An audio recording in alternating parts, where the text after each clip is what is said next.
लेकिन लारेब हाशमी का ये वीडियो आपके लिए देखना बहुत जरूरी, क्योंकि हम आपको बता रहे हैं कि लब्बैक का जिक्र है, तहरीक लब्बैक का। आप ये मेरे बगल में जो तस्वीर देख रहे हैं, आप देखिए लब्बैक या रसूलुल्लाह का ये जिक्र कर रहा है और कह रहा है कि हम जिएंगे आपके लिए। ये कह रहा है हम मरेंगे भी आपके लिए, जिएंगे भी आपके लिए और इंशाअल्लाह कह रहा है कि मार देंगे। इस तरह की भाषा का इस्तेमाल, आप सोचिए किस तरह से ब्रेन वॉश किया गया होगा इसका। या खादिम हुसैन रिजवी का जिक्र कर रहा है और बार बार कह रहा है कि अल्लाह के नाम पर निकले हैं। लेकिन चलिए, कट्टरपंथी टीएलपी क्या है जिसका ये जिक्र कर रहा है, लब्बैक का क्योंकि जिक्र कर रहा है, ये आपको बताना बहुत जरूरी यहाँ पर हो जाता है, क्योंकि ये वीडियो देखने के बाद आप भी सोच रहे होंगे कि इसका इतिहास क्या है। वो जानकारी आपके सामने रख देते हैं। देखिए, 1 अगस्त 2015 को तहरीक लब्बैक की स्थापना की गई। मौलाना खादिम हुसैन रिजवी ने ये संगठन बनाया था 1 अगस्त 2015 को और 75 लोगों के साथ इस संगठन की शुरुआत उनकी तरफ से की गई। ईश निंदा आंदोलन के जरिए पहचान बनाई। ईश निंदा की दुनिया में शरिया लागू करना चाहता है टीएलपी, यानी पूरी दुनिया में, सिर्फ पाकिस्तान में नहीं, पूरी दुनिया में ये शरिया लागू करना चाहते हैं। कई बार पाकिस्तान को एटम बम के इस्तेमाल की सलाह दी है कि एटम बम लेके जाओ, सब सुनेंगे, गौर से सुनेंगे। ये कहा है, अभी कुछ दिन पहले का ये बयान है। और टीएलपी ने 2017 में राजनीतिक पार्टी भी बना ली, यानी कि उन्हें पता है कि कैसे घुसना है, पाकिस्तान की गद्दी तक पहुंचना है और वहां से सब चीजों को चलानी है। नवंबर 2020 में खादिम हुसैन रिजवी का निधन हो जाता है और साद हुसैन रिजवी ने उसके बाद उनकी जगह टीएलपी की कमान संभाल ली और वही चला रहे हैं। और उन्हीं से प्रभावित था यहाँ पर जो ये अभियुक्त है वो पूरी तरह से। और तहरीक लब्बैक से आखिर पाकिस्तानी हुकूमत भी क्यों डरती है, ये भी आपके लिए जानना अहम हो जाता है। क्यों डरती है उसके तथ्य समझ लीजिए, सुन लीजिए।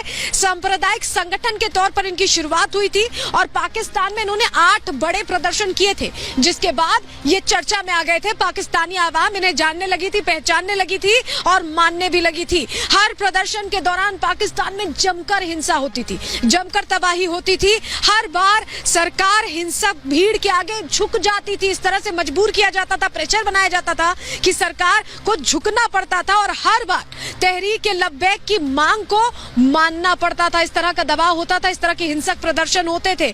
और 2021 में देखिए, टीएलपी को आतंकी संगठन उन्होंने घोषित किया था। पाकिस्तान ने 2021 में आतंकी संगठन घोषित कर दिया था और अप्रैल 2021 में साद रिजवी की उसके बाद गिरफ्तारी भी हुई थी। लेकिन रिजवी की रिहाई को लेकर बड़े स्तर पर हिंसक प्रदर्शन हुए और उसके बाद सरकार को साद रिजवी को रिहा भी करना पड़ा और जिस तरह से आतंकी संगठन घोषित किया था वो भी चीज वापस लेनी पड़ी। तो सरकार का पूरा रुख प्रदर्शनों के चलते, हिंसक प्रदर्शनों के चलते, दबाव के चलते बदल गया। लेकिन मौलाना की जो रिहाई, वहीं फवाद की खरी आपको बताते हैं, सरकार उग्रवाद से लड़ने के लिए पीछे हट रही है, ये तैयार नहीं है, ये बात कही गई है।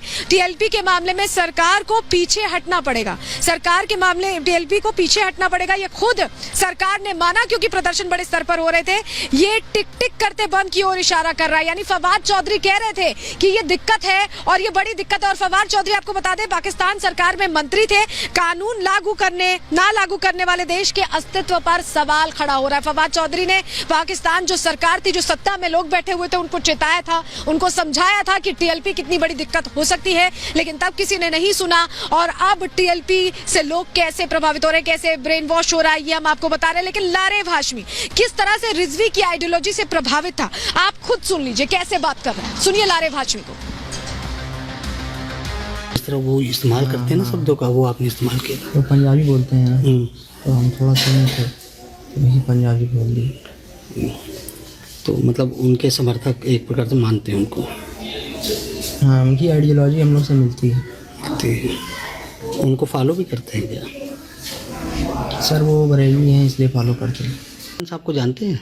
जानते नहीं हैं, बस ऐसे मतलब नेट पे देखे थे उनको। आप जो वीडियो आपको वायरल हुआ, उस वीडियो में उसी अंदाज में आप बोल रहे थे? बिल्कुल सर, वो इसलिए कि जो गुस्ताख लोग हैं उनको पैगाम देने के लिए।